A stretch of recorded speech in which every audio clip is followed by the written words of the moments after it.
अल्लाह, खुदा, ईश आदि नाम एक ही शक्ति के हैं। वो कैसा है, कहां है, कैसे मिलता है, किसने देखा है?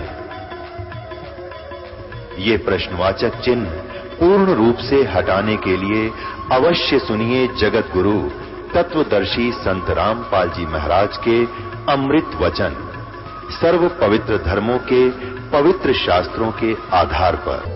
क्या याद दिलाते हैं परमात्मा कि जो रानी बनी हुई थी वह बहनें अच्छे अच्छे वस्त्र पहना करती थी, बहुमूल्य आभूषण पहना करती थी, परंतु परमात्मा याद नहीं किया। क्योंकि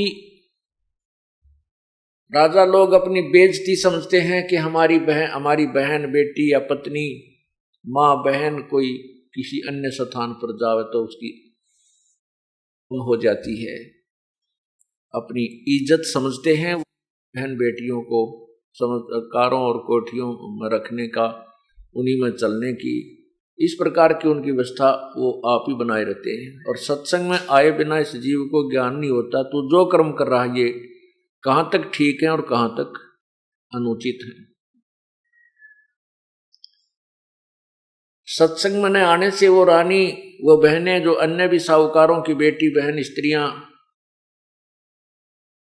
जो अच्छे खाना खाया करती थी, किसमस काजू मिलाकर खीर हलवे बनाकर खाती थी, बांदियां सेवा किया करती थी, एक परमात्मा के नाम बिना। होय होय कबीर एक हरि के नाम बिना वो नार कूतिया हो, गली गली भौंकत फेरे फिर टूक न डाले कोई। वही रानी या ऊंचे घर की, जो जिसको ऊंचा घर मानते हैं हम, लेकिन संत कहते हैं ऊंचा वो है जो बुरे काम से दूर हो, भगवान बचता हो। वो चाहे किसी जाति किसी मजहब का है, उसी को परमात्मा धनवान मानते हैं कि कबीर सब जग निर्धना धनवंता ना कोई, धनवान उसी को जानिए जिस पर राम नाम धन होए। तो वो लड़की, उस स्त्री वाली आत्मा, उस बहन वाली आत्मा फिर कुतिया बन जाती है, और कुतिया बन के उन्हीं महलों के बाहर गली में आकर के वो जन्म लेती है। सर्दी का मौसम होता है, ऊपर से वर्षा हो जाती है, ओले बर्फ गिर जाती है, और वो कुतिया, वही आत्मा जो महलों में रहती थी, पर्दों में रहती थी, भगवान की महिमा से वंचित रही, सत्संग में नहीं आ सकी, वो कुतिया बन के और गली में लेटी हुई है, जो गद्दों पर विश्राम किया करती थी। अब भूख लगती है, जो काजू और किशमिश के हलवे जूठे छोड़ा करती थी, बांदियां खाया करती थी, आज वही कुतिया बनकर वही आत्मा जो भगवान नहीं बजा करती थी, झूठे टूक के लिए तरस रही है, छोटे रोटी के झूठे टुकड़े के लिए तरस रही है। कहते हैं वो फिर वहां जाती है सरायों में, पहले धर्मशालाओं के अंदर अतिथि गण आते जाते थे, रुकते थे, अपनी रोटियां लाते थे वहां, तो वहां कहते हैं उस सराय के सामने खड़ी होकर वह रानी वाली आत्मा और वहां शोर मचा रही है, हु कर रही है टूक के लिए। कुत्ता सामने बैठा होता है, खाना खाने वाला आहार कर रहा है, अपनी रोटी खा रहा है, और कुत्ता या कुतिया जो सामने बैठी है वो एक टूक के लिए ऐसे देखती रहती है, शायद अभी तेरी तरफ कोई ये फेंक दे, शायद अभी एक टूक तेरी तरफ फेंक दे, ऐसे देखते रहती, ऐसे जैसे अब आया है।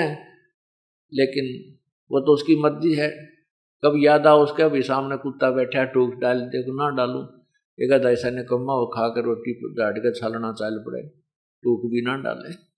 तो कहने का भाव ये है कि ये दुर्गति उस नादान आत्मा ने क्यों करवा ली, क्योंकि वो सत्संग में नहीं आई, संतों का संग नहीं किया, परमात्मा के महिमा से वंचित रही, उसने अपने उसी काम को श्रेष्ठ माना जो उस भवनों में उनको, उस महल में, उस जेल में उनको सुनने को मिला था। हम उनको तो वो भवन मान रही थी, संत उनको जेल मानते हैं। तो कैद हैं ये ऐसे उच्च घरों की लड़कियां, औरतें जो अपने आप को उच्च मानती हैं। और परमात्मा की महिमा ना सुनने से क्या कहते, नक बेसर नक पवणी पर थी हार हमेल, सुंदरी से कुतिया वणी देख परमात्मा के खेल। देखो साहिब के खेल।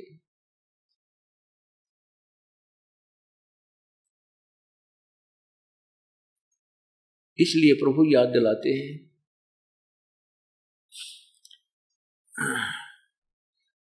और बात तेरे काम न आवे तू संतों शरण लाग रे, के सोवे गफलत में बंद जाग जाग नर जाग रे, जाग जाग नर जाग रे। और बात तेरे संतों शरण लाग रे, के सोवे गफलत में बंद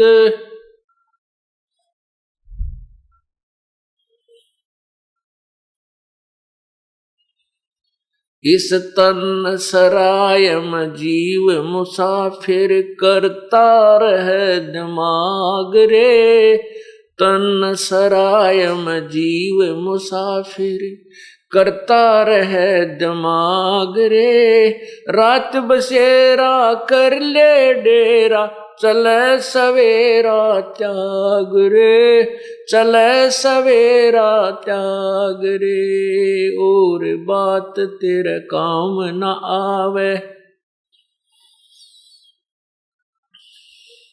के सोवे गफलत में बंदे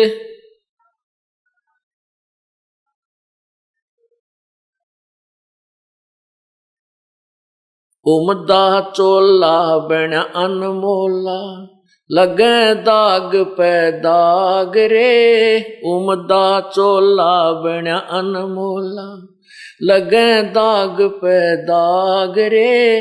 दो दिन की गुजरान जगत में क्यों जले बिरानी आग रे, जले बिरानी आग रे। और बात तेरे काम न आवे, के सोवे गफलत में बंद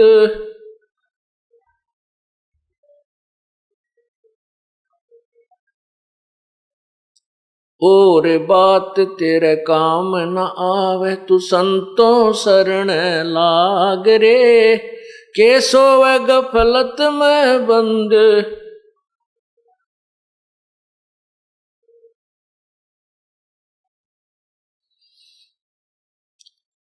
और बात तेरे काम न आवे तू संतों शरण लाग रे, के सोवे गफलत में बंद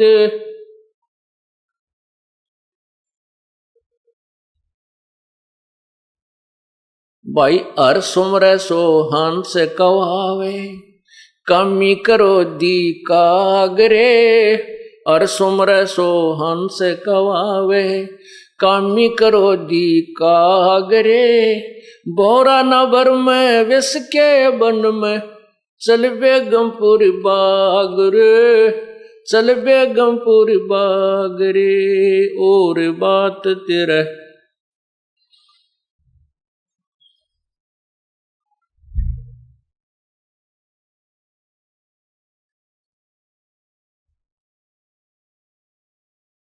जाग जाग नर जाग रे। और बात तेरा काम न आवे, संतों शरण लाग रे। के सोवे गफलत में बंद, जाग जाग नर जाग रे, जाग जाग नर जाग रे। भाई शब्द सैन सतगुरु की पछाणी, पाया अटल सुहाग रे। शब्द सैन सतगुरु की पछाणी, पाया अटल सुहाग रे। नितानंद महबूब गुमानी, प्रगट्य पूर्ण बाग रे, प्रगट्य पूर्ण बाग रे। और बात तेरा काम न आवे, के सोवे गफलत में बंदे, जाग जाग नर जाग रे, और बात तेरे काम न आवे, तू संतों शरण लाग रे। के सोवे जाग जाग नर जाग रे, सत साहिब। इस तन सराय में जीव मुसाफिर करता रहे दिमाग रे, रात बसेरा कर ले डेरा, तू चले सवेरा त्याग रे। ये शरीर एक धर्मशाला बताई है। संतों ने इस जीव को जगाने के लिए नाना प्रकार के उदाहरण दिए हैं। इस शरीर को एक चलती फिरती सरा समझो, धर्मशाला समझो, एक रेस्टोरेंट समझो, और इसमें आपको ये जो आपको रेस्टोरेंट में रहने के लिए यानी इस धर्मशाला में रहने के लिए जो समय मिला है, वो आपने जितने पैसे जमा करा रखे हैं उतने समय के लिए आपकी बुक हो चुकी है। और जिस दिन वो समय आपका पूरा हो जाएगा, आपके पैसे समाप्त हो जाएंगे, आपको ये धर्मशाला, ये सराय छोड़नी पड़ेगी, इसमें नहीं रहने देंगे। आप अगर ठीक ठाक से नहीं निकलते हो, सब इच्छा से नहीं आते हो, तो आपको उठा करके बाहर उसके नौकर निकाल देते हैं। धर्मशाला आपने किस लिए धर्मशाला में गए हो, किस लिए आप दूर देश में जाकर के अपना घर छोड़ करके धर्मशाला में गए हो, रेस्टोरेंट में रुके हो, उसका उद्देश्य भी कोई अवश्य होगा। वहां आप बिजनेस करने गए हो, आप वहां किसी व्यवसाय के लिए गए हो, और जो उस धर्मशाला में कमरा बुक करा के वहां व्यवसाय करते हैं, अपना कोई बिजनेस करते हैं, वो लोग 2 के 20 बना लेते हैं। वो अपना दुगने तिगने चौगने धन को इकट्ठा करके बना करके वापस स्वदेश आ जाते हैं। और जो व्यक्ति उस धर्मशाला में जाकर के, सराय में जाकर के कमरा भी बुक करा लिया और जो मूल धन लेकर गया था उसमें से शराब पीवे, हुक्का पीवे, जुआ खेले और सिनेमा देखता फिर, व्यवसाय किया नहीं, जिस उद्देश्य से गया था वो काम करा नहीं, तो वो कंगाल हो जाता है। और फिर वो कंगाल होने के उपरांत कितना कष्ट उठाता है। इसी प्रकार इस तन सरा में जीव मुसाफिर करता रहे दिमाग रे, रात बसेरा कर ले डेरा, चले सवेरा त्याग रे। अब मनुष्य शरीर प्राप्त करके हम संतों के विचार तो सुनते नहीं। अब आप में घने समझदार बुद्धिमान बने बैठे, अपनी अपनी अटकलों से अटके बैठे हैं। मेरा लड़का ऐसे पढ़ गया, वो इंजीनियर बन गया, मेरा लड़का ऐसे पढ़ गया, IAS कर गया, IPS कर गया। अब वो जो पढ़ाई उन्होंने पढ़ी है उसमें तो विद्वान हो गए वो, इसमें तो कोई शक को नहीं। लेकिन परमात्मा ने जो परमात्मा को प्राप्ति का जो ज्ञान है और इस मनुष्य शरीर का जो उद्देश्य है, वो तो ज्ञान उनको ना हुआ। फिर वो अपने अपने दिमाग से अटके रहते हैं। इस तन सरा में जीव मुसाफिर करता रहे दिमाग रे, अपनी अपनी कहते रहते हैं, इसने काम बने नहीं। अपनी अपनी कह गए इस दुनिया के मां, बिन साहेब की बंदगी की ठौर ठिकाना न। अपनी अपनी तो दुनिया कह के चली जाती है, और बड़े बड़े वैज्ञानिक भी पता नहीं के अन्वेषण करके चले गए। लेकिन आगे क्या होगा?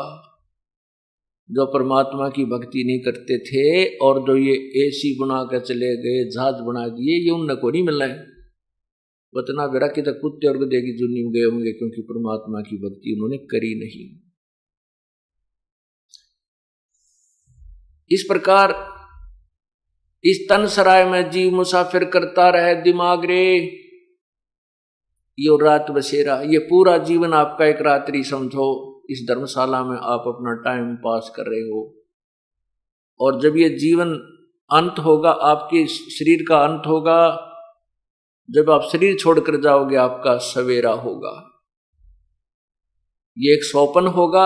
आज जिसको आप बेटा मानते हो, बेटी मानते हो, माता मानते हो, पिता है, मेरी कार है, कोठी है, मेरी जमीन, इतने एकड़ मेरी जमीन है, जब स्वप्न सा होगा, या जैसे स्वप्न में हम कई बार कार में बैठे होते हैं, रांची स्पीड पर चला रहे हैं, कभी ब्रेक मारते हैं, कभी गियर बदलते हैं, क्लच दबाते हैं, और जब सपना टूट जाता है तो उड़े रजाई में पैर मारते पावा, वो कार नहीं होती। तो ऐसे ही जब ये शरीर छूट जाएगा, उस समय आपका वो सपना टूटेगा, यूं सवेरा होगा। फिर आप सोचोगे कौन था मेरा बेटा, कौन थी मेरी कोठी, आपको याद भी ना आएगी कौन थी। फिर तो वो यम के दूत दिखाई देंगे, ऐसे बूंदी आग करती, जिसके देखते हैं कालजा पाटा भूल जाएगा सब कुछ, मैं कौन था, कितना आया था, मैं राजा था या कोई सेठ था या गरीब था। तो फिर उसको उस समय ये बात याद आती है, अरे मैं आया था किस लिए संसार में, इसलिए आया था कि भगवान की भक्ति करूंगा। वो तो की नहीं, ये सारा जीवन मेरी बकवादा में खो दिया। इस जीव को फिर धर्मराज के सामने, उस न्यायाधीश के, प्रभु के न्यायाधीश के समक्ष खड़ा कर दिया जाता है। वो न्यायाधीश धर्मराज पूछता है कि सुना भाई, दिखाओ तुम्हारे इसकी गठड़ी खोल कर देखो, देखो ये क्या कुमा के लाया है, कितना पुण्य और कितने पाप हैं इसके। तो वहां तो कहने की देर ही है कि उसी समय उस आत्मा की एक फिल्म चल पड़ेगी।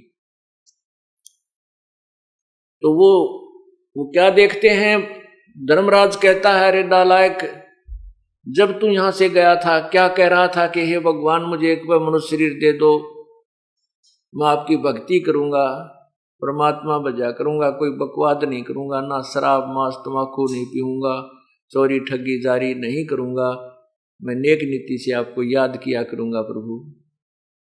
और अब क्या करके आया है तू देख, उसके एक फिल्म चला दी जाती है, वहां पर गवाह की जरूरत को ना, भगवान को, परमात्मा को वहां पर किसी एविडेंस की आवश्यकता नहीं है। एक फिल्म जो हमारे यहाँ, जैसे हम जितने भी कर्म करते हैं, एक फिल्म हमारे कंप्यूटर अंदर मस्तिष्क में एक परमात्मा ने कंप्यूटर फिट कर रखा है जीव के अंदर। उस कंप्यूटर में कोड वर्डों में हमारे सब कर्म विद्यमान रहते हैं, चाहे हम बुरी सोचते हैं, अच्छी सोचते हैं, अच्छा करते हैं या बुरा करते हैं। और इसकी एक कॉपी प्रतिदिन धर्मराज के दरबार में इस फिल्म की चली जाती है, वहां फैक्स हो जाती है। उस समय ये जीव वहां धर्मराज के दरबार में खड़ा होता है, उसके सामने किए हुए उसके सुक्रम और कुक्रम की एक फिल्म चल पड़ती है। ये नीची गर्दन कर लेता है, क्योंकि वहां ये नो भी ना कह सकता मैंने यो पाप ना करया, यहां तो झूठ बोल कर हम झूठी गवाही देकर बरी हो जाते हैं किसी मुकदमे में, लेकिन वहां झूठ नहीं चलेगी। उसके लिए फिर वो क्या कहता, भगवान इब क्या गलती बन गई, एक बार मनुष्य जीवन फिर दे दो मुझे, मैं फिर आपको बहुत याद करूंगा, परमात्मा की भक्ति किया करूंगा, शुभ कर्म करूंगा, ऐसे पाप मैं फिर नहीं करूंगा जो इस फिल्म में मैं देख रहा हूं, ये मैंने बहुत गलती कर दी। तब धर्मराज जी कहते हैं, अरे नालायक, तू प्रत्येक बार ये बकवाद कर, ये बहाने बनाता है, देख तू कितने मनुष्य जन्म दिया मैंने तेरे को। एक ट्रेलर दिखाता है उसके पिछले जन्म जन्मांतर के पिछले, वो फिल्म चलाता, देख एक मनुष्य जीवन तू गया जब क्या कह रहा है कि भगवान इब का तो मैं पूरी भक्ति कराया करूंगा, परमात्मा को याद करूंगा, पूरे बुरे कर्म नहीं करूंगा, और देख तो उल्टा फिर क्या लाया इस जीवन में, वह कुकर्म करके आया, भक्ति की नहीं, इतने पाप कमा कर लाया था। उससे दूसरे जन्म में देख, तीसरे में देख, चौथे में देख।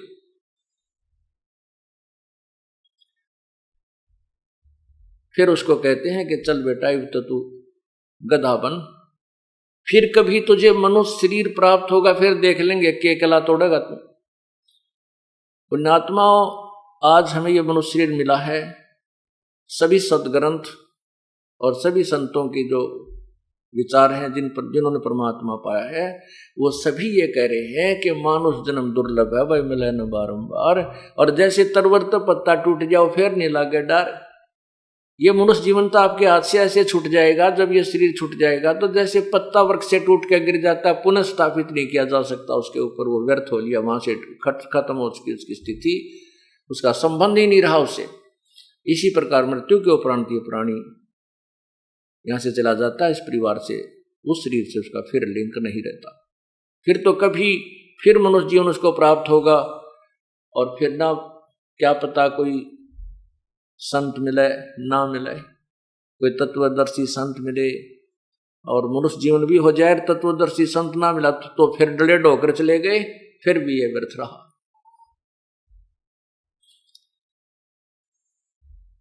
इस प्रकार परमात्मा हमें याद दिलाते हैं कि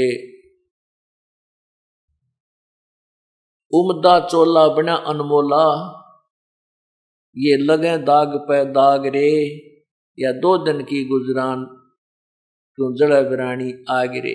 बिरानी आग, बिरानी आग कैसे जल रहे हैं, और दाग पर दाग कैसे लग रहे हैं। हम अपने स्वार्थवश ऐसा घिनौना कर्म कर देते हैं, किसी की का डाका मार लेते हैं, कोई और घटिया कर्म कर लेते हैं पैसे कमाने के लिए, किधर मिलावट कर देते हैं। परमात्मा के पास एक बहुत ही सेंसिटिव बैलेंस है, बहुत ही जो त्रुटि रहित एक तुला है, उसके अंदर वो तोलता रहता आपके जो जैसे भी कर्म आप करते हो, और फिर उन किए हुए पापों का आपको परिणाम भोगना पड़ता है। एक व्यक्ति उच्च अधिकारी था,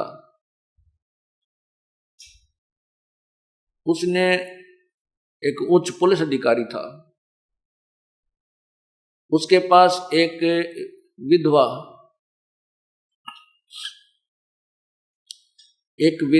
स्त्री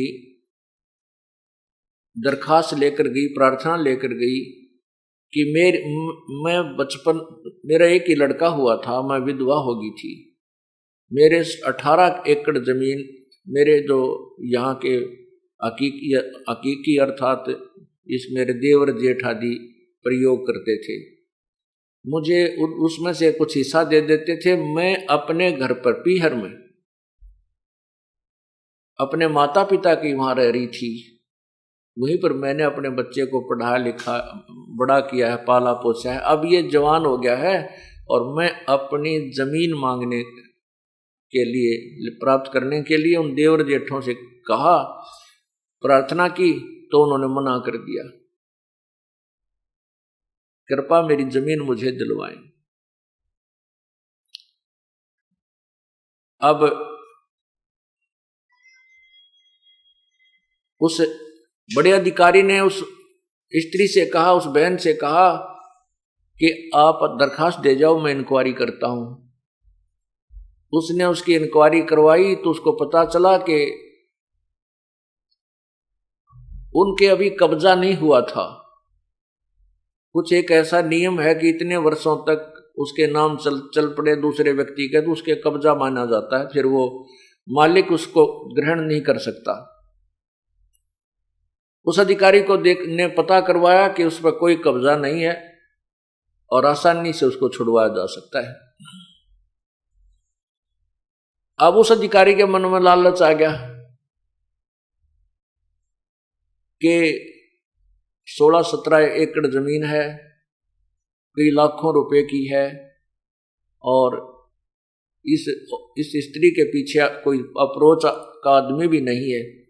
इन सब प्रकार से सोच के उसने जब वो जिस दिन वो बुलाई थी वो स्त्री वहां गई बहन, उस अधिकारी ने कहा कि तेरी जमीन नहीं छूट सकती, इस पर तक कब्जा हो चुका है।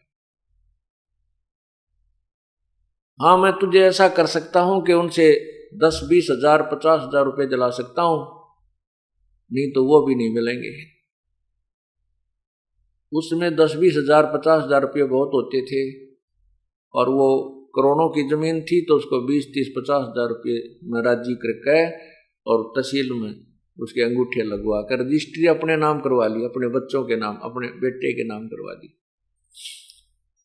इकलौता पुत्र था उस पुलिस अधिकारी के। अब वो वृद्धा वह बेचारी बुढ़िया अपने बच्चे ने लेकर 50-60 हजार रुपये लेकर के की तो और रहने लगी। अब उस अधिकारी का एक ही पुत्र था, अच्छा पढ़ लग गया, एसडीएम की नौकरी लग गया, ब्याह की तैयारी हो रही थी, शादी की तैयारी थी, उसी दिन एक्सीडेंट को प्राप्त हो गया। ओए होए, जिस बेटे के लिए उसने ऐसा कुकर्म किया उस वृद्धा की आत्मा दुखाई, वो बेटा ही ना रहा। जिस बेटे को सुखी करने के लिए उस नादान आत्मा ने अपनी पावर का दुरुपयोग किया, अपनी शक्ति का सत्ता का दुरुपयोग किया, फिर वो टक्कर मार कर रो रहा है, टक्कर मार मार रो रहा है। याद दिलाते हैं परमात्मा, संत जन आकर के हमें प्रभु की महिमा उसके विधान से परिचित कराते हैं कि उमदा चोला बना अनमोला, लगे दाग पे दाग रे, या 2 दिन की गुजरान जगत में क्यों जड़े बिरानी आग रे, या बिरानी आग अपने ऊपर घेर ली उसने। पुण्यात्माओं, ये सभी जो समाज में कुरीतियां फैल रही हैं, समाज में जो अराजकता फैल रही है, समाज के अंदर जो मानव समाज के अंदर आज प्रेम रहा नहीं, केवल पैसा पैसा दिखाई देता है, भाई बहन का प्यार नहीं, माता पिता का प्यार नहीं, केवल स्वार्थ इतना गहन हो चुका है कि इंसान कति बेशर्म हो लिया। इसका यही कारण है कि उसको तत्व ज्ञान नहीं है, वह भगवान से के विधान से पूर्ण परिचित नहीं है, सत्संग में नहीं आता है। जो इंसान सत्संग में आएगा उसको परमात्मा के विधान से विधान का ज्ञान होगा, फिर वो गलती नहीं करता।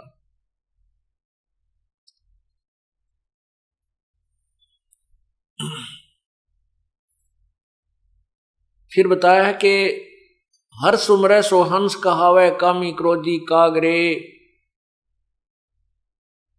हर सुमरे सो हंस कहावे, कामी क्रोधी कागरे, और भौरा ना भर में विष के बन में चलबे गमपुर बागरे। परमात्मा की भक्ति करता है उसे भक्त कहते हैं। हर सुमरे सो हंस कहावे, कामी क्रोधी कागरे। हंस, एक अच्छे भगत को हंस के उपाधि से संबोधित किया जाता है। हंस,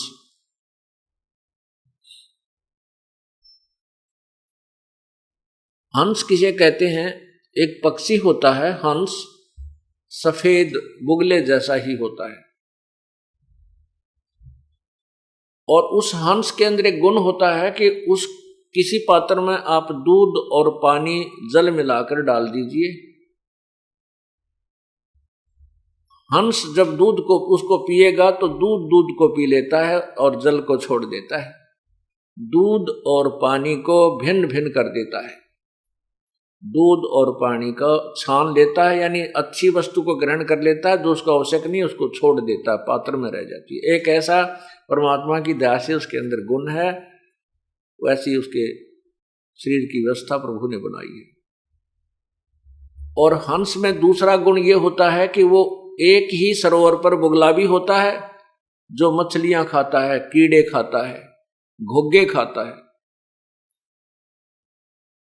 और उसी पर वो बुगला भी होता है। दोनों का शरीर एक जैसा है, पक्षी दोनों ही हैं, लेकिन हंस मोती खाता है, मछली घोंघे और कीड़े नहीं खाता। ये दूसरी पहचान है, उसको हंस कहते हैं।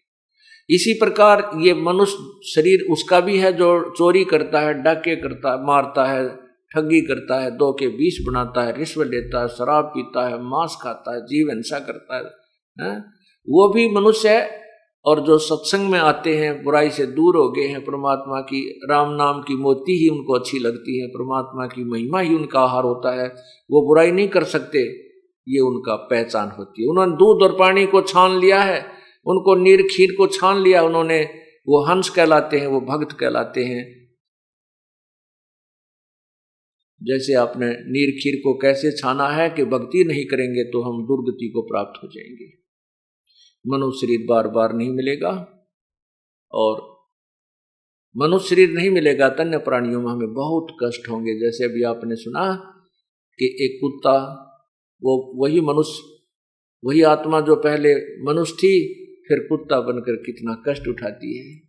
तो ये दूध और पानी जिसने छान दिया वो फिर राम नाम के मोती खाता है, ये शराब मांस तमाकू आदि गोगे नहीं खाता। अंसा से अंसा देश सुदेश का यो पड़ा कुदेशों आए, जिनका चारा मोतियां वो गोग्यों क्यों पतियाए। ये हंस, ये आत्मा उस सुदेश यानी अच्छे देश से आई हुई है, सत्यलोक से, और कुदेश में आके गिर गई इस काल के लोक में अपने कर्म के आधार पर, अपनी कमजोरी के कारण ये इस काल के कुदेश में आके गिर गई। और फिर कहते हैं जिनका चारा मोतियां वो गोग्यों क्यों पतियाए। जिनका चारा हंसों का मोती खाना है वो गोगे नहीं खाते। गोगे आपने देखे होंगे शंखले से होते हैं, छोटे छोटे उनमें कीड़े होते हैं, मांस सा भरा होता है। ये बुगले तो उनको खाते हैं लेकिन हंस नहीं खाता उनको।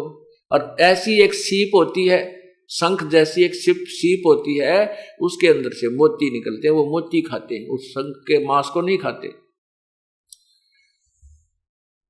इसी प्रकार जो आत्माएं परमात्मा की प्यारी आत्मा हैं, जो किसी जन्म में प्रभु के संग, जैसे आज से 600 साल पहले परमात्मा स्वयं आए थे कबीर परमेश्वर जी, और उस समय 64 लाख उनके शिष्य हुए थे, हिंदू मुसलमान कोई भी जिस धर्म से संबंधित थे सभी। अब वो आत्माएं भक्ति में लगी हुई हैं, वो कई जन्मों से कई युगों से भक्ति करती हुई आ रही हैं। वो उनको परमात्मा कोई ना कोई कारण बना के अपने चरणों में लेकर फिर इनसे कोई अच्छे शुभ कर्म करवा जाता है। और अब जो भक्ति काल शुरू हुआ है, अब उन पुण्यात्माओं को पार किया जाएगा। तो ये बताना चाहते हैं कि जो अच्छी आत्माएं हैं उनका आहार है परमात्मा की भक्ति करना, शुभ कर्म करना, अच्छे विचार रखना, किसी की आत्मा ना दुखाना, झूठ नहीं बोलना, ये उनका आहार है। ये मोती है, राम नाम की मोती का सुनना, राम नाम की महिमा सुनना, प्रभु की महिमा गुणगान करना और उसके मंत्र का जाप करना, रूपी मोतियां वो उसको रुचिकर होती हैं, ये उसका आहार है। तो वो गोग्यो नहीं पतियाए। गोग्यो माने वो अन्य बुराई नहीं करते, शराब वो नहीं पीवे। चाहे कितना ही बुराई करने वाला व्यक्ति, चाहे शराब पीवा था, मांस खाया करता, चाहे चोरी ठगी और भी बकवाद कुछ भी करता था, वो आत्मा पहले जन्म में भगवान की भक्ति जो कर रहे थे वो तुरंत बुराई त्याग जाते। उनको अच्छी नहीं लगती, फिर वो बहुत बुरी लगती है। शराब, बीड़ी से भी बांस आती है, शराब कोई दूसरा भी पीता, उस कमरे में नहीं बैठ सकते। और मांस पहले बेशक वो खाते थे, और इस राम नाम के ज्ञान को सुनने के उपरांत, ये भक्ति शुरू करने के उपरांत उस मांस को खाते हुए को देखकर उसको उल्टी गिरने को हो जाएगी। तो यहां बताते हैं कि जिनका चारा मोतिया वो गोग्यों के पतियाए, जिनका आहार राम नाम की मोती खाना, तो वो उन गोग्य नहीं पतियाएंगे, ना किसी की निंदा चुगली सुनेंगे, ना उनकी बातों में आनंद आओ जो भगवान की चर्चा नहीं करते।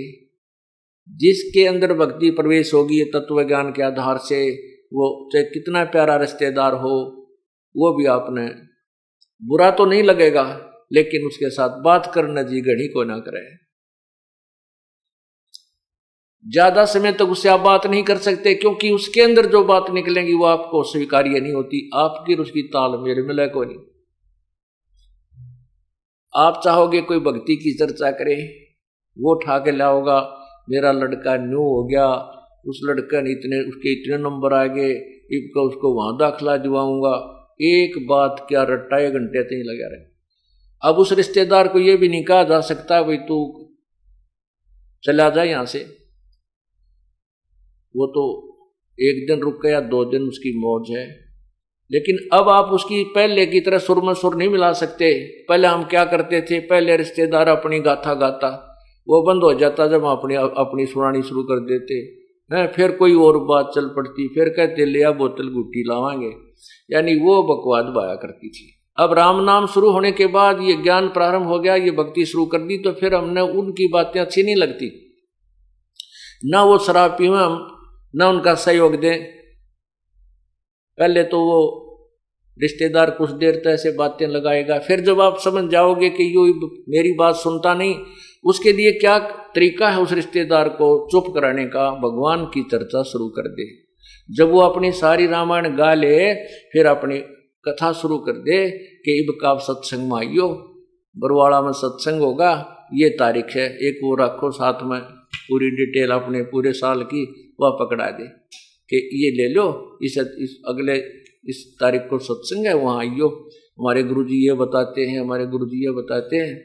अब उसने वो स्वभाव नहीं, क्योंकि वो तो अभी रोगग्रस्त है, तो फिर वो थोड़ी सी देर में, पहले तो न्यू क्या करता मैं कल जाऊंगा, जब भी बैठे या चर्चा कर दे तो शाम तक वो न्यू मैं तो जा रहा हूं, अब कोई काम याद आ गया, वो तुरंत खिसक जाएगा। ये नहीं कि हम उसको यहां से उठाना चाहते थे, नहीं, बेसिक रूप हमारा उद्देश्य है कि उसको भगवान के रंग में रंगे। ये हमारा रिश्तेदार है, क्योंकि रिश्तेदारी के कहते हैं 7 पीढ़ी तक का नाता होता है। आपका रिश्तेदार आपको बुरा थोड़ा लगता है, जैसे अपनी लड़की ब्याह दियो बटेऊ बेटियां के साला गया करें। अब उसको हम नहीं चाहते कि वो भाग जा, हम चाहते हैं राम नाम पर लाग जा, लेकिन वो राम नाम पर लागे नहीं तो हमारी भक्ति में बाधा करेगा, और बैठ के बकवादा करेगा के उनके। तो उसके लिए ये राम नाम एक ऑल आउट का काम करेगा, जिस तरह मच्छर का क्रिया करे। जब वो रह गया उसमें तो उसका भक्ति असर करेगी, वो जरूर शरण में आओगा और अच्छे कर्म करेगा। और जब वो भक्ति पे लागण का नहीं होगा तो ऑल आउट उसको बाहर कर देगी, चला जाएगा। ठीक है, बुरा फिर भी नहीं लगता, लेकिन ये जरूर ज्ञान है कि राम नाम पर नहीं लगता, ये दुख बहुत पाएगा। परमात्मा की भक्ति बिना कोई जीव आज तक सुखी नहीं हुआ और ना ही होगा। ठीक है, जिसके पूर्व जन्म के पुण्य चल रहे हैं, जब तक उसके तो उसको कोई दिक्कत नहीं आती। जैसे बसंत ऋतु होती है, बसंत ऋतु के अंदर ना गर्मी होती है ना सर्दी होती है, तो वो बसंत ऋतु जो है उसमें यदि व्यक्ति बगैर मकान बनाए और बगैर किसी मोटे पतले वस्त्र के, अगर सिंपल से वस्त्र में भी बाहर लेट रहा है, वहीं खाना बना रहा है, वहीं रह रहा है, तो वो ये सोचता है कि मैं बिल्कुल ठीक हूं। और दूसरों कोई कहता है कि भाई कोई मकान बना ले, कोई झोंपड़ी डाल ले, आंधी आवेगी, तूफान आवेगी, वर्षा आवेगी, गर्मी आवेगी, सर्दी सतावेगी। यदि वो व्यक्ति नहीं मानता है तो फिर वो दुख पाएगा, और फिर जब वो सर्दी और गर्मी का मौसम शुरू होगा उसको वो सब यातनाएं होंगी।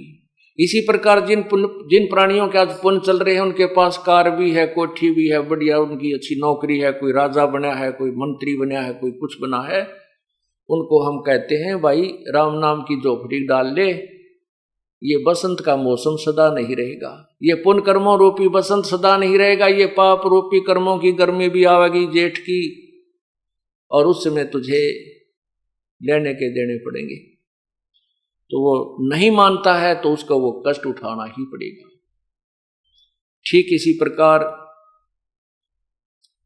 हम अपने हर व्यक्ति को, भाई को, बहन को, रिश्तेदार को, अपने मित्र को यही समझाने की चेष्टा करते हैं कि राम नाम पर लग जा, नहीं तो बहुत दुख आओगे, तुझे दुख होंगे, कष्ट होंगे।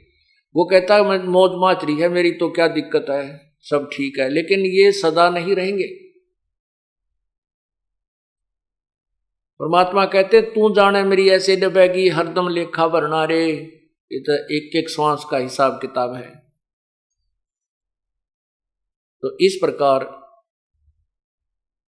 परमात्मा के नाम पर हमने अपनी क्रिया को सुचारू रखना है।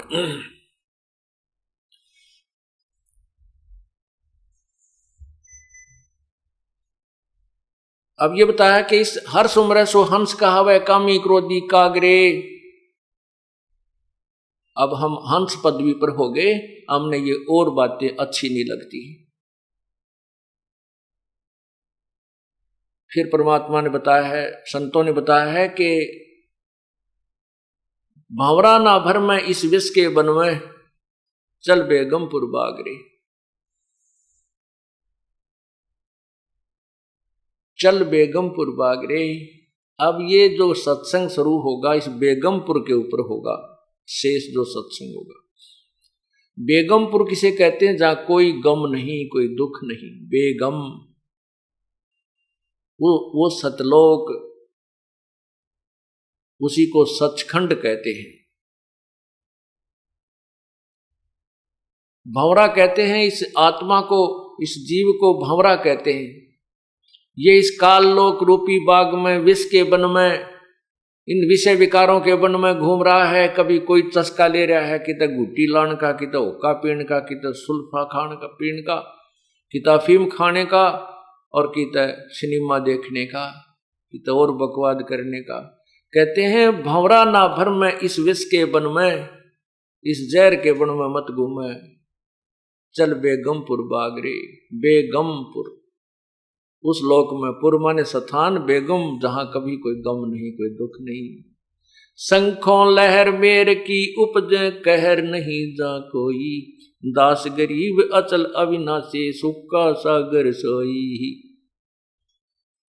जिस लोक में कोई दुख नहीं, कोई कहर नहीं, सभी लहरें वहां पर मेहर की उपजती है।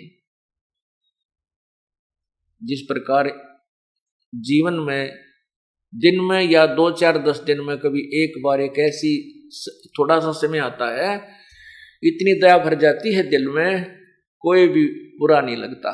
किसी से कोई लड़ाई झगड़ा या द्वेष, शत्रु को भी ईसा दिल करे जाने इनको माफ कर दे। क्या ले जाना है संसार से, चले जाएंगे यहीं, ये सब छोड़ जाएंगे। लेकिन वो लहर जो मेर की जो हिलोर होती है वह थोड़ी सी देर की होया करती है यहाँ, क्योंकि आप हिसाब ला लो, इतनी देर की जो वह दया की लहर थी वो कितनी सुखदाई थी। पूरा शांत, शरीर शांत हो जाता है, इतनी शांति होती है। उसके जाते ही वो फिर ज्यों की तुम मच्छर से लड़ने शुरू हो जाते हैं। वो न्यू कर दूंगा, न्यू कर दूंगा, वह कोठी बनाऊंगा, उसके इतना लेना है, उसके इतने देने हैं, वहाँ ये हो गया, वो टोटा हो गया। यानी इस तरह के ये फिर हमारे ऊपर ये मच्छर से लड़ने प्रारंभ हो जाते हैं, ये पीड़ाएं प्रारंभ हो जाती हैं। लेकिन उस सतलोक के अंदर वो ऐसी मेहर की लहर सदा रहती है। शंखों लहर मेहर की उपजे, कहर नहीं जा कोई, दास गरीब अचल अविनाशी, सुख का सागर सोई। वो चल बेगमपुर बागरे।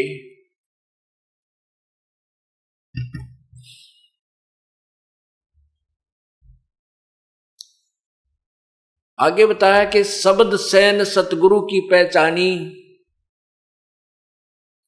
पाया अटल सुहागरे, नितानंद महबूब गुमानी, प्रगटे पूर्ण भागरे। ये नितानंद जी महाराज ब्राह्मण परिवार में, ब्राह्मण कुल में इनका जन्म था। इनका बचपन का नाम नंदलाल था और ये नारनौल के नवाब के वहां तहसीलदार के पद पर नौकरी करते थे। इनके माता पिता मर चुके थे। नाना नानी ने इनकी परवरिश की थी। नाना जी वहां, इनके नाना जी जो है वो बीरबल खानदान से थे, जो बीरबल अकबर के आप वो किस्से सुना करते हैं, उस बीरबल खानदान से के ब्राह्मण थे और नारनौल के नवाब के वहां किसी ऊंच पद पर विराजमान थे। उसने ही अपने दोते को वहां तहसीलदार लवा रखा था। नित्यानंद जी की शादी होगी थी। एक दिन ऐसे परिवर्तन आता है जीवन में। एक संत थे गुमानी दास जी, वो वैष्णव साधु थे, विष्णु जी के उपासक थे। उन्होंने ऐसे ही जहां नित्यानंद जी अर्थात ये नंदलाल तहसीलदार जी अपने मकान में रहा करते थे, उसके साथ में किसी के घर में सत्संग था। अब वो तो उस समय पहले तो ब्राह्मण, ऊपर तक फिर इतनी बड़ी पोस्ट तहसीलदार, आज तो डीसी को भी इतना महत्व नहीं है, पहले तहसीलदार को इतना महत्व हुआ करता था।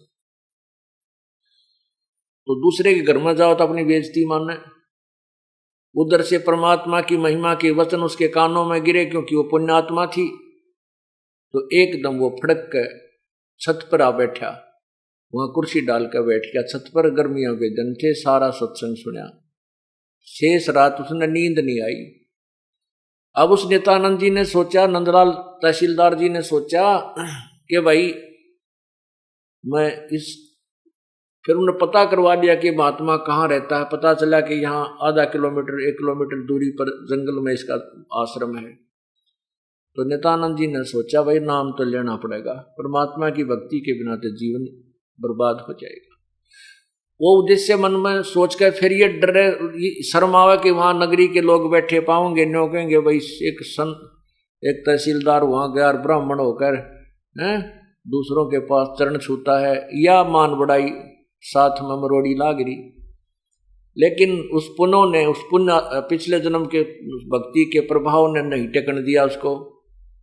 उसने अपने आप विचार किया कि मैं सुबह जल्दी चला जाऊंगा वक़्त से, सुबेरे सुबेरे, तब तक नगरी के लोग नहीं जाएंगे, संत से उपदेश लेकर अपना शीघ्र आ जाऊंगा। इस उद्देश्य से घोड़े पर चढ़कर चल पड़ा। उधर से वही संत जी जिसने सिर पर उस्तरा फिरवा रखा था, कचकोला कढ़ा रखा था पूरा, और वो एक शरीर पर केवल एक तहमंद बांधे हुए, गर्मियों के दिन थे, अपने आश्रम से घूमने के लिए रस्ते रस्ते दूर आ रहा था। उधर से ये तहसीलदार नंदलाल जी जा रहे थे घोड़े पर बैठ कर, ब्राह्मण थे। अब उसने देखा नंदलाल जी ने कि सामने एक व्यक्ति आवे, कति उस तरह फिराए। तो पहले सौन कसौन ज्यादा, सुकन अपसुकुन गणे मान्या करते हैं ब्राह्मण लोग, तो गणे बहुत ज्यादा। तो उसने देखा कि मैं तो जा रहा था आज अपने जीवन का एक नया सफर शुरू करने के लिए, और ये मनहूस कहां से आ गया। तो उस तरह फिरवाए इसे। अब वापस जाना उचित नहीं समझा कि ये समय बार बार नहीं मिलता, नाम तो आज लेकर आऊंगा। पर उसने अपने हिसाब से सोचा कि इसके सिर में 2-3 ऐसे मार देता हूं, ये सुकून खत्म हो जाएगा। उस संत के निकट जाकर घोड़ा रोक लिया। ने बोला रे कम वक्त, मैं तो आज एक बहुत शुभ काम के लिए जा रहा था, तू कड़े सुबह सुबह सिर माथे लगा, उसका 2-3 मारे सिर में, नू की ताम रहा तू यहाँ पर। यूं कह कर फिर घोड़ा लेकर आश्रम की तरफ चल पड़ा। और वो संत ने देखा, अच्छा मूर्ख आदमी रही हो, दिखा था कोई अच्छा अधिकारी, शिक्षित, पढ़ा लिखा सभ्य व्यक्ति, इसने मेरे सिर में मारे, अच्छा मूर्ख। अब संत के साथ तो 100 टकराया करें, इसे वो को नहीं दान दिया करें, चल भाई आगे न चल पड़ा। संत जी अपना घूमने चले गए, वो संत जी के आश्रम की तरफ चला गया। वृक्ष का घोड़ा बांध दिया। वहां जाकर पूछा भी महात्मा जी कहाँ हैं। वहां रहने वाले सेवकों ने बताए, आ जाओ भाई बैठ जाओ, अभी आ जाते हैं। घूमने फिरने गए, स्नान करने गए। अब संत जी घूम फिर कर स्नान करके नहर में, नदी में, और आकर उस अपने आसन पर बैठे जहां वही व्यक्ति घोड़े पर बैठा हुआ था, वो आसन से 4 फुट की दूरी पर बैठा रखा। सेवकों ने कहा, जा भाई यहाँ बैठ जा, महाराज जी यही आएंगे। अब संत जी ने आके देखा कि तो वो बैठा भाई जिसने तेरे सिर में टोले मारे थे ऐसे करके। अब देख लिया उस नित्यानंद जी ने भी, ये तो वही महात्मा है जिसके लिए तने बकवाद की थी। अरे तो बात बिगड़ेगी, उस संत नाम तने देखो जा। तेरे व्यवहार को देखकर वो अंदर ही अंदर बहुत दुखी हुआ, शर्मिंदा हो गया, नीचे को गर्दन कर ली, बोला को नहीं। संत जी जान गए कि ये अच्छी आत्मा का था और इसका कोई गलतफहमी होगी। तो उस गुमानी दास ने कहा, भाई बच्चों, उस व्यक्ति, उस नित्यानंद से कहा कि ए भगत जी, आप के जैसे एक व्यक्ति मटका लेने जाता है, घड़ा कुम्हार के थे, और मटका लेने से पहले उसको बजा के देखता है एक आने का मटका लेकर 6 बटोले मारता, उसको देखता है ये कहीं खरा है या खोटा, ये कहीं से गड़बड़ तो नहीं है इसमें। और बेटा तने गुरुजी बजा के देख लिया, क्या दिक्कत होगी? आपने तो अपने जीवन का सौदा करना था और गुरुजी को बजा के देख लिया, कोई बात ना बेटा, तो शर्मावा मत ना।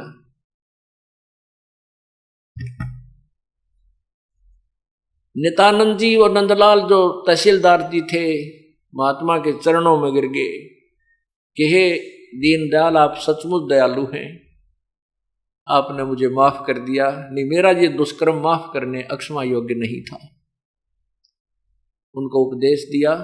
फिर उसकी इतनी लो लाग गई कि नौकरी से आते ही सीधा सत्संग में, आश्रम के वहां। ये उसकी पत्नी को गवारा नहीं हुआ, क्यों बहन को चिंता हो जाती है बगैर ज्ञान के कि बाबा बन जाएगा, घर छोड़ देगा, तेरी बिरयान माटी हो जाएगी। तो उस लड़की ने 1-2 बार उस महात्मा से कहा कि आप मेरे पति को यहाँ मत आने दिया करो, इनको कह दो यहाँ नहीं आवे, और आपने पता नहीं क्या खिला पिला दिया, ये घर में कम रहता है और आपके पास ज्यादा आता है। उसने कहा बेटी मैंने कुछ नहीं कहा, इसका कोई पिछला संस्कार है, और आप भी भक्ति करो बेटा, भक्ति किया करें, परमात्मा का नाम ले। वह तो नहीं मानी, लेकिन इतना विरोध करने लगी कि एक दिन नित्यानंद जी सुबह सुबह जल्दी जाते थे दर्शन करने, उससे भी पहले उठकर वो घर से निकल कर दूसरी साइड से महात्मा के आसन पर जा बैठी जहां संत जी विराजमान होते थे। अब वो वहां पर गया, उसने देखा कि यह तो भगतनी बैठी है, बड़ी शर्म आई उसने, क्या कहेंगे गुरुजी।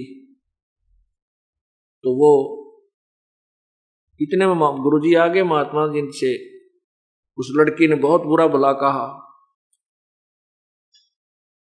नंदलाल जी वापस आ गए उस बहन के साथ, उस समय कुछ नहीं बोले, लेकिन आत्मा में इतना दुख हो गया कि भगवान या तो मेरे प्राण ले लो, या तो ये रास्ता नहीं मुझे बताना था प्रभु, और ये अधूरा रह गया तो मेरा जीवन व्यर्थ है। और या इस भगतमती के माटी संग वाले, या इसको सद्बुद्धि दे दे परमात्मा, या भी भक्ति कर ले। तो ऐसे महीना 20 दिन उनकी संघर्ष चलता रहा, 2 महीने 3 महीने चला। परमात्मा की कृपा हुई, वो बहन बीमार होगी और 10-15 दिन के अंदर उसकी मृत्यु होगी। उसके बाद नंदलाल ने अपना घर भी त्याग दिया, नौकरी भी त्याग दी, और महात्मा की दीक्षा लेकर के अपनी भक्ति करने लगा। उसने फिर यहाँ दादरी के पास 4-5 गांवों की एक सीमा लगती इकट्ठी, जैसे माजरा, बगेवा, बास, ये 2-3 गांव हैं, 4-5 गांव की एक सीमा है। वहाँ एक पहले जंगल बहुत बड़ा था, उसको जटेला जोड़ बोलते हैं। वहां करके उन्होंने अपनी शेष भक्ति की। अब देखो पुण्यात्मा नित्यानंद जैसे महापुरुष को यदि सतलोक का मार्ग मिल जाता तो वो तन मन धन से वहीं जाता, लेकिन उनको केवल वैष्णव साधु मिला, उसने जो ज्ञान दिया उसके आधार पर उसने अपना समर्पण कर दिया। मोक्ष नहीं हुआ नित्यानंद जी का, स्वर्ग तक की उसने साधना की, स्वर्ग में जाकर के फिर वापस आएगा। अब इन्होंने स्वर्ग को ही बेगमपुर मान रखा है, इस स्वर्ग को ही बेगमपुर यानी सतलोक मान रखा है। बेगमपुर माने वहां कोई दुख नहीं होता, नहीं कि और स्वर्ग में तो जितना दुख है कितना भी को नहीं। पहला दुख तो यह है कि हमारी जेब कटे, हमारा पुण्य समाप्त हो, सबसे बड़ा धोखा हमारे साथ। फिर वहां पर भी यही राग द्वेष खेचा ताणी नाचने गाने सारी बकवाद जो यहां नहीं है उपलब्ध, वो स्वर्ग के अंदर है। जैसे छोटे शहरों के रेस्टोरेंट में सभी सुविधा नहीं होती, तो बड़े शहरों के रेस्टोरेंटों में सारी बकवादें मिल जाती हैं, लेकिन वहां जाता है पैसे वाला ही, गरीब आदमी उन रेस्टोरेंटों में नहीं जा सकता। इसी प्रकार ये स्वर्ग रूपी और महास्वर्ग रूपी जो रेस्टोरेंट हैं, यहाँ पर उस राम नाम के वो धनी जाते हैं जिनकी कमाई गणी है, और वहां पर अपने पुण्य को खत्म करके फिर 84 लाख योनि में आ जाते हैं। ये सिलसिला केवल सतलोक में जाने से ही समाप्त होगा, सचखंड में जाने से समाप्त होगा। उसके जाने की विधि आपको यहाँ बताई जाती है बरवाला सतलोक आश्रम में, और उसी से हम इसका छुटकारा पाएंगे। तो उस समय अब उस नित्यानंद जी महाराज ने क्या कहा था कि ब्राह्मण कुल में जन्म था, मैं करता बहुत मरोड़, और गुरु गुमानी दास ने दिया कुबदगढ़ तोड़। ओए होए, आज हम छोटे सी कोई पोस्ट मिल जाती है, थोड़ा सा धन हो जाए, एक कोठी और कार हो जाती है, तो हम फूले नहीं समाते। जैसे समाज के हिसाब से उच्च जाति में जन्म हो जा और फिर धन चोखा हो जा, बढ़िया कोई पोस्ट या पैसे की व्यवस्था घनी हो जा, तो घनी मरोड़ हो जाती है हमारे अंदर। आज से 250 वर्ष 300 वर्ष पहले जब दत्तानंद जी थे, उसमें ब्राह्मण जाति को एक विशेष आदर दिया जाता था। छोटे से बालक ने भी दादा कहा करते। तो इस तरह उस कहते उस समय जब मैं इतना ऐसे ब्राह्मण कुल में जन्म था, मैं करता बहुत मरोड़े, बड़ा अभिमान किया करता था, और वो अभिमान मुझे नरक में डाल देता। वो कुबद का गढ़ था, उस कुबद के गढ़ ने उस संत ने तोड़ा, कुबद के गढ़ को संत ने तोड़ा, गुमानी दास गुरु ने तोड़ दिया और मुझे एक इंसान बना दिया, एक भक्त बना दिया। ब्राह्मण कुल में जन्म था, मैं करता बहुत मरोड़, और गुरु गुमानी दास ने वो दिया कुबदगढ़ तोड़े। फिर